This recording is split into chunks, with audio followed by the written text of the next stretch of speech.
Hey, what's going on, everybody? Welcome back to another episode of the Fortified Life podcast, where we are passionate about developing a dependency on Jesus in the marketplace. I'm your host, Jason Davis, aka Mr. Fortify. Every week, we have the opportunity to bring on authors, speakers, coaches, CEOs, leaders of nonprofits who are also passionate about putting God back in business. And it's no different this week.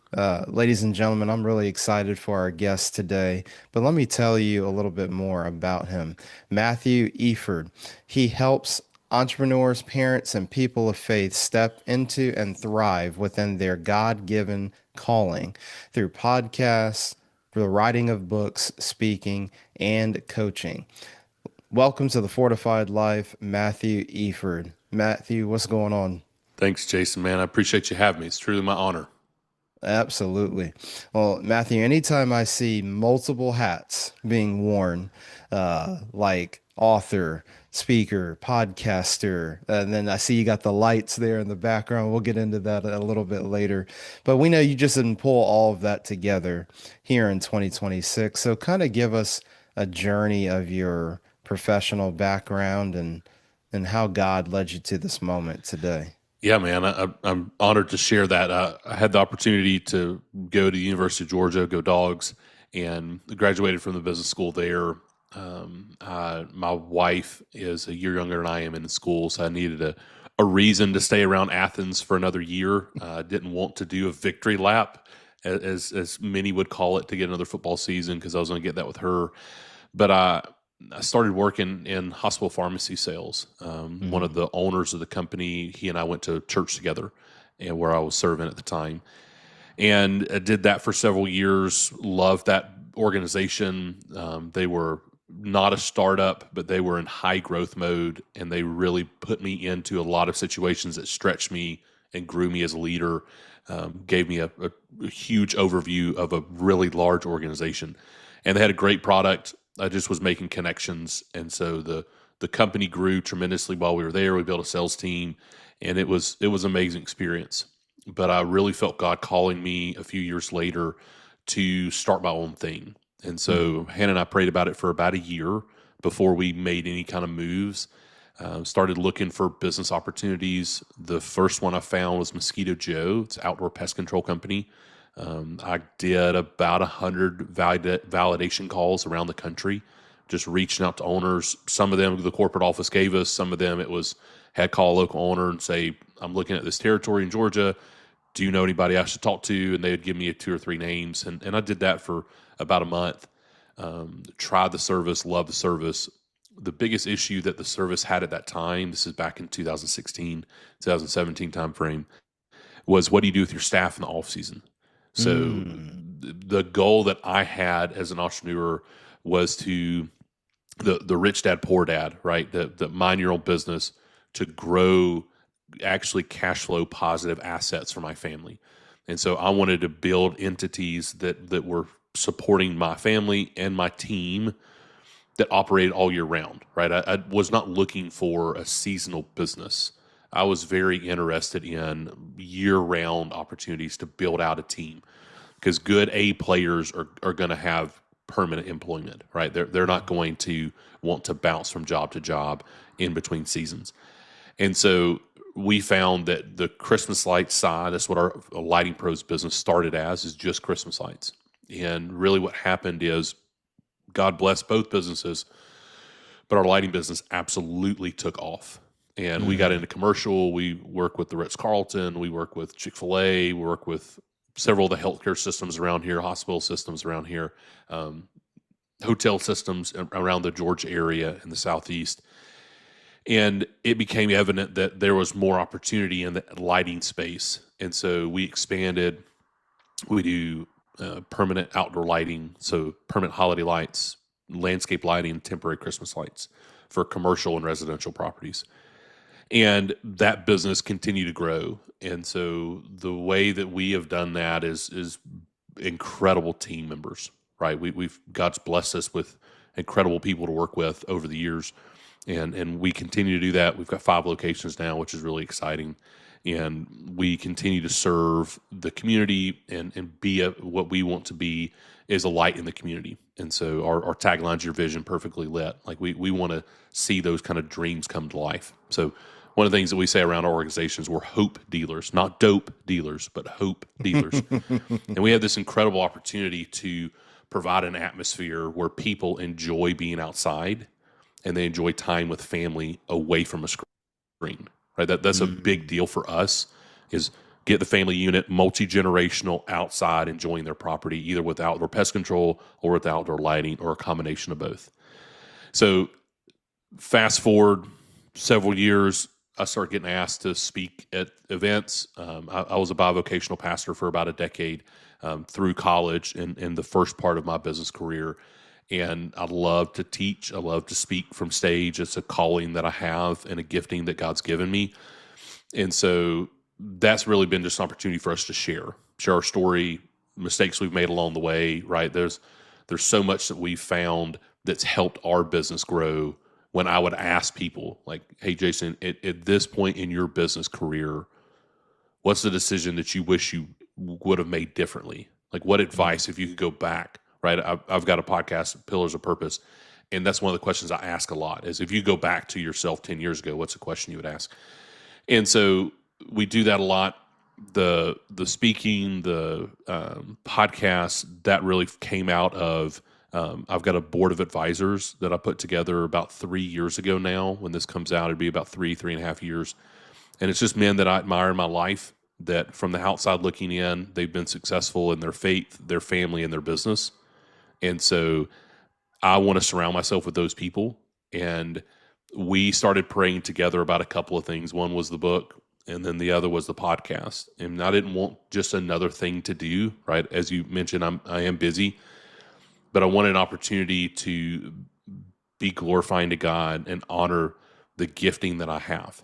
And so I love to connect people. I love to connect with people, and I love to ask questions, as we did in the pre-interview, right? I that's just how God's designed me. And so started the podcast a few years ago now, or 2 years ago now. And it's something that I enjoy tremendously. And my team helps a lot on the back end. So effectively, what I have found is my skill set, where God has designed me, is on the visionary dreamer side, not on the back end logistics operation side, because that is not me, just to be very clear. And so what I have to do is I have to hire well. I have to bring people into the organization. And so a friend of mine was telling me about when we first started the podcast. He said, most podcasts never release a second episode. They only ever release one because they realize how hard it is. They realize how hard it is to schedule somebody, as you and I had scheduling conflicts, getting this one recorded, which was on my end, not yours, just to be really clear.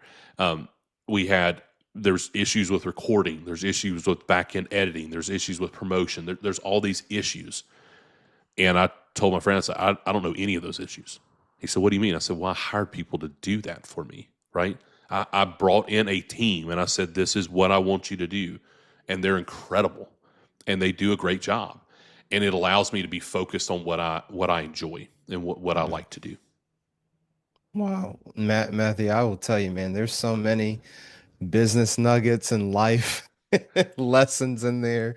I mean, just your experience. I mean, you talked about selling in the healthcare space, being a pastor, uh, lighting pros, taking time. So if it's a franchise model with the pest control, even, you know what, that's a good business, but it's seasonal. And then, bringing up Rich Dad, Poor Dad, another one of those financial classics out there. So I just wanted the listeners to like, did you really grasp everything that there was many nuggets of gold in Thanks, brother.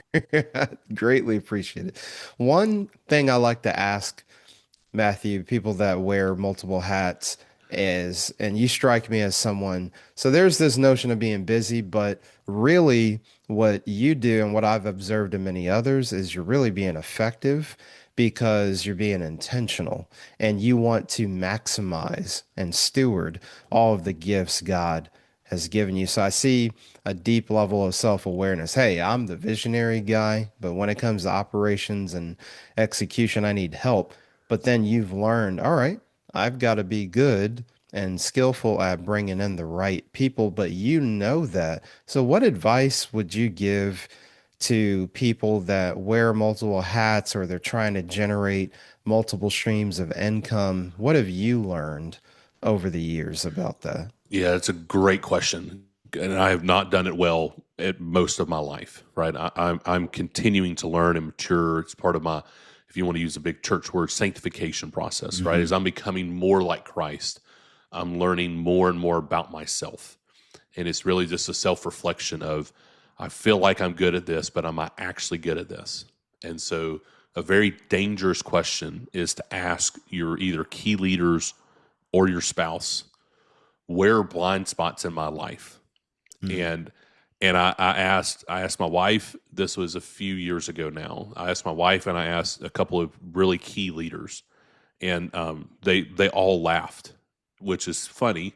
And I gave them the freedom, right? I established a relationship with them for they to know this is a safe place. You can give me candid feedback. And across the board, it was unanimous. It was like, your follow up is awful.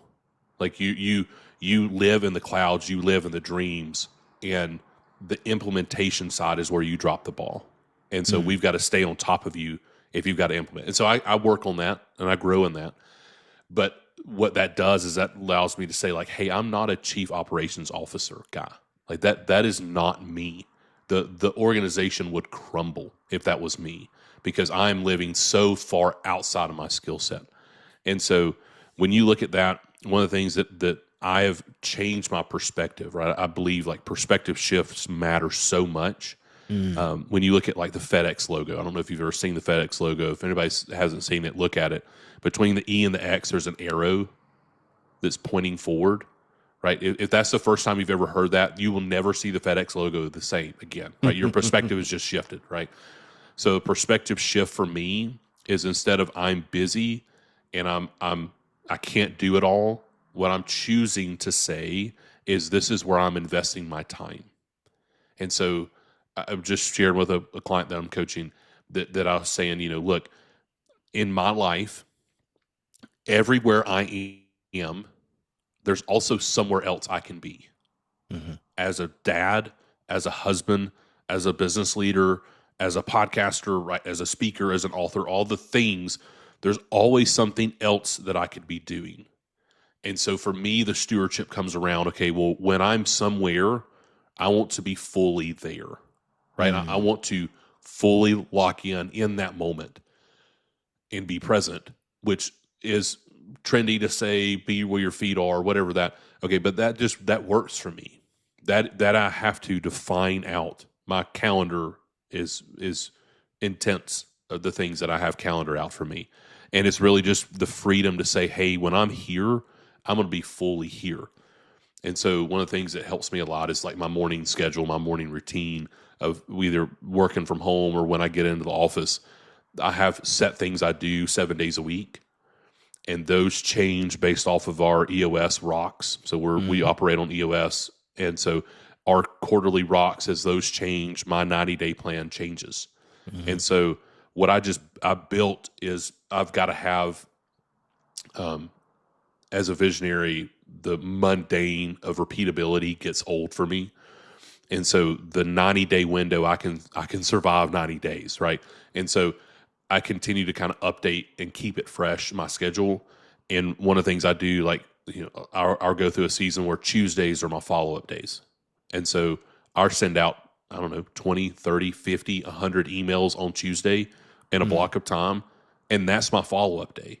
And then, you know what I don't think about on Wednesday, Jason, is follow-ups, right? Because I know is every single Tuesday I've got follow-ups. I don't even have to think about it.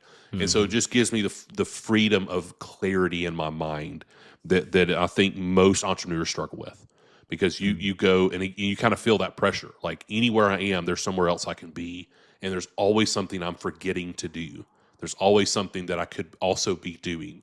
And for me, that kind of freedom comes around. No, I'm gonna be the master of my calendar. I'm gonna be the master of my schedule as best I can, as a dad, as a husband. Like I don't actually control it, um, but that's what's helped me a lot in Mm. providing clarity for myself. Man, that's so good. The There was a couple of other things I noticed and picked up on. You said you had a group of men that you hand selected. I serve in a marketplace ministry called CBMC, and we would Nice. call that having a group of trusted advisors. Yeah. And that is a powerful concept that a lot of people maybe they hear that and they go, that's nice. But then those who actually have it know how life-changing it is. What took you down that path of saying, you know what, I want to surround myself with, like you said, men of faith, family, and that are thriving. They've been places you haven't been, or can bring other perspectives on business. And that concept of having trusted advisors. So for you, because a lot of people, they just don't arrive at that conclusion. What Sure. led to you saying, this is who I want to surround my life with? Yeah. So there's multiple steps to that, right? Mhm. I can remember in college sitting in church and the pastor at the time sharing Proverbs 13:20. He who walks with the wise becomes wise, but the companion of fools suffers harm. And he did this incredible presentation to us as college students to say, like, this is practically, let's play this out. And he gave Mm. two scenarios, and it was one of the most powerful messages I heard as a college student. It just hit me at the right time, at the right place, all of that. So from then, and really, I was blessed with men in my life in middle and high school that came alongside me in my youth group. You know, I had the opportunity to grow up in church, and I'm very thankful for that. And I had men come alongside me and mentor me that were good, godly men of faith. And as I got into college, I continued that process. And then as I got into the business world, I would continue to meet with mentors. I would continue to do that. But it was probably 4 years ago now. It was a couple of years after COVID. Okay. So looking at 4 years, 4.5 years, I was meeting with a mentor that we meet monthly, and I was talking to him about what I'm looking to do next. And I said, I just want some additional advice. And he said, have you ever thought about having a board of advisors? And I said, no, I don't have a clue what that is. He said, we need to research that. And crazy enough, I went home and I continued to read in the book that I was reading, Jeff Henderson, What Do You Do Next? And the next chapter I read that night was create a board of advisors. And I thought, okay, God, maybe you're telling me to create a board of advisors, right? You're making this really clear. And so I sat down and I said, okay, what does it look like for me? Let me write out that there's a thing that you do in leadership and when you're trying to help someone see the future, Mhm. and you have them write their obituary, right? Write down what you want to be said at your funeral. Yeah. And that's a very difficult thing to do, number one. But number two, it gives you the perspective, okay, what actually matters? Is it the wealth that I amass? Is it the awards that I get? Is it the businesses that I buy and sell? What are the things that matter at the end of my life? And so for me, it was defining out what does success look like for me, not the world, Mhm. but for me, and not even for you. Not that you have a great definition for success, it's just not my definition. And so I define success in three areas: faith, family, and business. And each one of those categories, I wrote out, this is what it means to me to be successful. And it comes down to stewardship of Mhm. my time. And so the next month I went back and I kind of had this whole document, and I said, this is what I want to ask people to do. Here's the scripture verses I think supports this. Here's the areas I want them to hold me accountable to. Here's the things. And my mentor said, that's incredible. He said, now consider the group of men that you've written down. And he said, why don't you look at your business structure and see what are things that are missing in your business structure right now. And I said, well, like a high caliber CFO. And he said, okay, are any of these men like really good with numbers? And I said, oh yeah, this guy. He said, why don't you ask him to be on there? And I said, well, I don't have a chief technology officer. I don't have somebody who's just like way far in advance in tech, but this guy is. So then I brought him on. And then it was, okay, I've got to have a really solid operations person. And then I had to have somebody that I really jive with as a visionary. And so those are the 4 men on my board of advisors. And we meet once a quarter and I buy them dinner and I give them an update. And I say, here's the 3 areas. Here's what you're holding me accountable to. And that's is typically 2 hours. That's typically the first hour, just kind of an update. Here's what the last 90 days look like. Here's what I see the next 90 days looking like. And then the latter half of that is, here's the things I need advice on. Here's the questions that have come up over the last 90 days in my faith, my family, and my business. Here's things that I'm struggling with. Here's things that I'm confused on. Here's things that we need to pray about right now together as a group of men. Here's connections that I need. And man, that group has just been life-giving for me. It's given me a perspective because they are men in a different season of life. Right? You look at King David's life, and he had Jonathan, he had somebody alongside him, but he also had Solomon, somebody that was in front of him, that was older than him. And so everybody needs both of those people, right? They need somebody to help draw them closer to the Lord. And a perspective shift for your friend, there's only so far down the road they can see. They haven't been there. But somebody who's a season or 2 ahead of you in life, there's a lot of wisdom in the gray hair that they've earned. Man, that is so good. That kind of sets us up for the business conversation. You've got the advisors, you've got your rhythms, the way you move. Matthew, tell us more about Lighting Pros, and what you all do. You talked about the incredible growth that you've experienced. And I'm reminded now that you mentioned that, Matthew, I get this picture when you go out during holiday season and all of that. And that's what immediately came to mind when you told me that. And so talk about the joy that comes with it, and kind of give people a reminder too that, hey, listen, the outdoors, there's a lot of great work to be done, and somebody's got to do that. And I think, if you get too caught up in what's white collar versus blue collar, you Sure. forget about all the economy going on Yeah. outside. So tell us more. Yeah. So thank you for that, Jason. We do, excuse me, outdoor lighting. So Mhm. we do temporary Christmas lights. That was what we were founded on. And we very quickly grew beyond just offering that because we Mhm. saw in the marketplace there was a need for quality business, right? That there's the standard of customer service is so low right now Yeah. that as a home service provider, right, we service homes and businesses. We go to customers. They don't come to us. Mm. So when we show up, when we say we're going to show up, when we send stuff, when we say we're going to send it, when we follow up, when we actually do the work and do it as defined in the contract, it's amazing how floored people are. Which sounds silly, but it's true, right? Yeah. It is consumers, right? We can put our consumer hat on for a minute. Like we've all had that experience Hmm. where somebody said they're going to do something and you're trying to get work done at your house and they just don't ever call you back. Yeah. They never give you the quote. They never show up when they say they're going to show up. There's always an excuse. It always gets bumped. They start the project, they don't finish the project. On and on and on and on it goes. So we took this standpoint to say, my personal mission statement in the businesses is my businesses are an avenue for ministry relationally and financially. And so I see that the businesses are the kind of entryway into doing ministry in life Mm. and ministering to people, to my staff, and to our customers. And so we hold ourselves to a high standard. And we want to, the way that we vet ourselves is we want to provide hope. As I said, we're hope dealers. And the way that we win is when we get a referral.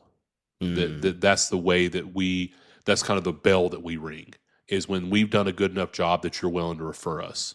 That's a total win in our book. We celebrate that.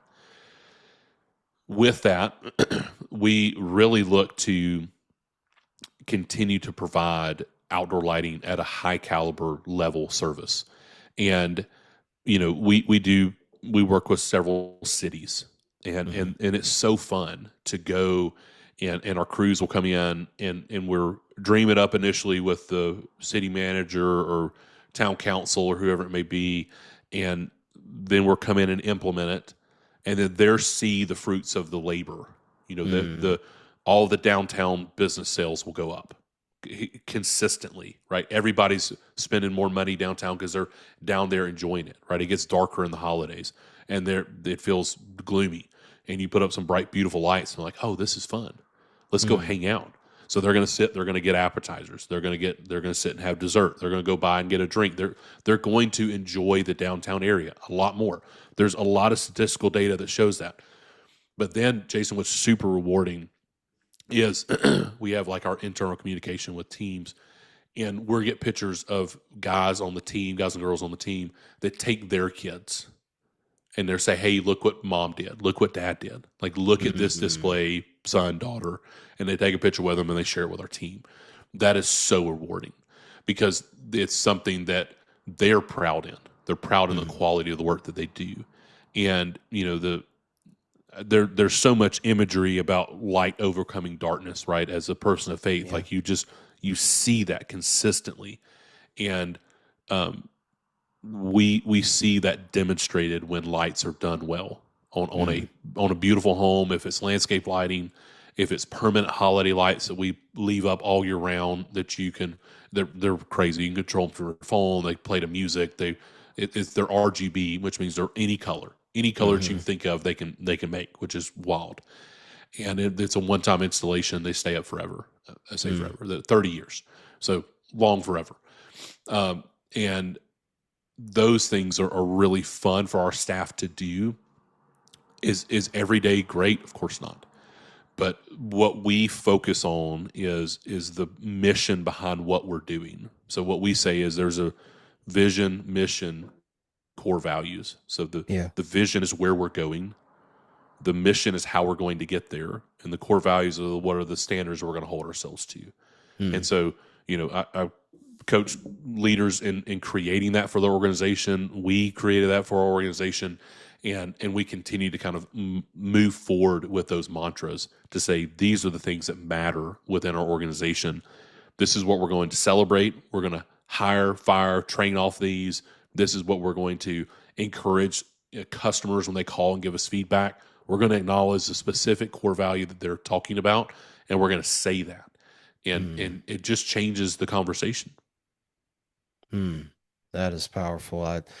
I love that you said you all are hope dealers. That really stands out and resonates with me. So Matthew, we know you as the business owner, but you're also a speaker, an author, and a podcaster. So as we kind of round things out, what topics do you speak on? Tell us more about the podcast. And then also, at the time of this recording, you have a book coming out, but when this comes out, it'll be available to everyone. So talk to us and wrap it up as you're impacting the marketplace, you're impacting your employees, but now this is kind of the personal conviction with which God has given you to go out and communicate other skill sets and other ways to challenge and inspire people through the podcast, speaking, and your book. So tell us more about those three. Thanks, man. So the speaking came out of my time as a bivocational pastor, right? Just a comfortability on stage, a professionalism on stage, a knowledge base of being able to share and articulate. I am a huge proponent of infusing, which is why I'm so excited to be on your podcast, infusing faith in the workplace.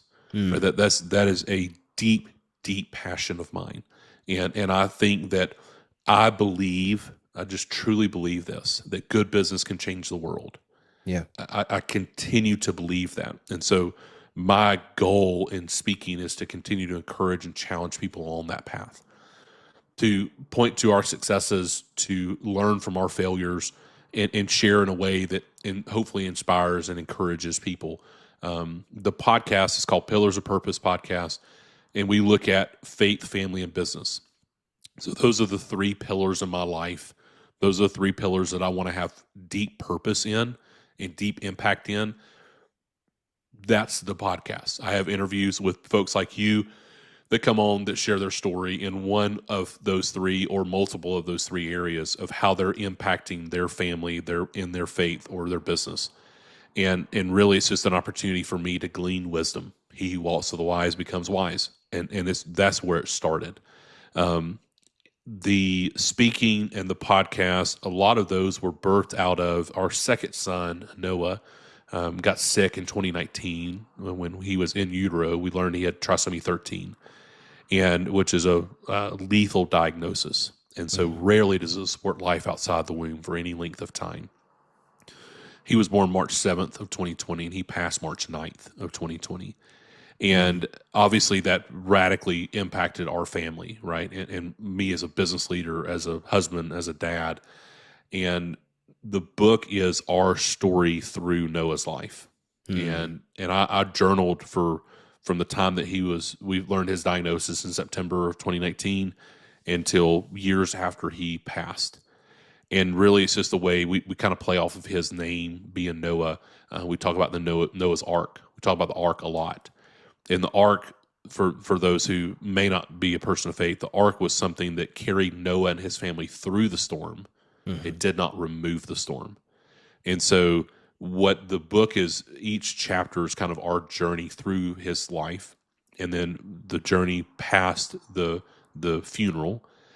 And each chapter ends with an arc. And it's just, hey, in this time period, here's what I wish we would have known.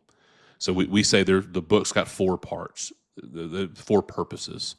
Number one, to honor our son. He fought very hard for 57 and a half hours to give us time with him on this side of eternity. It's to come alongside grieving families, parents, loved ones, any season of grief that they're in. It's not just clearly defined for child loss, but obviously that speaks to our story, but it's just grief in general. It's a community manual, which is how do we support people that find themselves in a season of grief, right? There's so much that we get wrong as the church body, as fellow believers, that I wish that our community would have known. So that's what we write about. And then ultimately is to glorify God. And the book is taken off. It's amazing what God has done. We've got some really cool endorsements in it. I'm excited for you to get a copy of it, Jason. And out of the book came a foundation that my wife and I run. It's called the book's called Even Though We Will, and Noah's Foundation's Even Though We Will Foundation. And we send care packages to families when they get a terminal diagnosis. And it's just a way for us to, in their grief, say, hey, we see you. And so the Lord is opening doors in that arena, and we're just trying to be faithful to step through the right ones. And he's always faithful. He's always good, even when it hurts. And so that's the heartbeat that we have now. So you can find that eventhough-we-will.com. You can find it on Amazon. I'm sure the show notes will be on there. You can find me on LinkedIn. It'll be all over my LinkedIn and Facebook page. But really, it's just a resource for us. And then the groups that I speak to are either bereaved parents, families, churches, and then any kind of business group that wants to learn about, we won some awards with Lighting Pros. It was really cool, but how we've scaled our business, what the lessons we've learned along the way, how we've gotten to multiple locations, how we're going into multiple cities, and then lastly, how we infuse faith in the workplace. That's powerful stuff, Matthew. Folks, I could talk to Matthew another 3 hours, but we've got to get ready to land the plane. Matthew, you mentioned LinkedIn. Any other places where listeners can find you and keep up with all the good work you're doing? Thanks, brother. Yeah, so I'm pretty active on social media, or at least my team is. We post on there. For me, that at least the communication will come to me. So if you reach out on Facebook, Instagram, those communications eventually come to me. Definitely on LinkedIn, those come to me. You can find me at Matthew Efird. And you can also look at our website, thelightingpros.com. You can find our book website, which is eventhough.we will.com. Mm. Folks, you heard it from the man himself. That's all we have time for here on the Fortified Life podcast. Matthew, I can't tell you how grateful I am to have you as a guest on the show, man. You gave nuggets, you gave wisdom, you were transparent, and you definitely left us all inspired for sure. So thanks for doing that, man. Thanks, brother. Truly my honor. Absolutely. Well, folks, you can find all of Matthew's information on fortifiedlifepodcast.com. We'll have all his information in the show notes, how to get a copy of the book.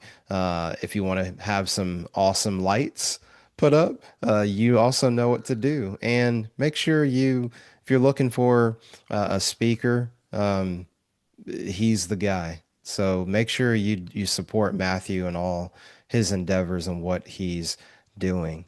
Well, folks, that's all we have time for here on the Fortified Life podcast. You know how we end things. Don't compartmentalize your faith and the marketplace. And from the boardroom to the bathroom, God is with you. Remember to subscribe to the Fortified Life podcast via our YouTube channel at The Fortified Life, and search the Fortified Life podcast on your podcast platform of choice, Apple, Spotify, iHeartRadio. If you search us, you'll find us.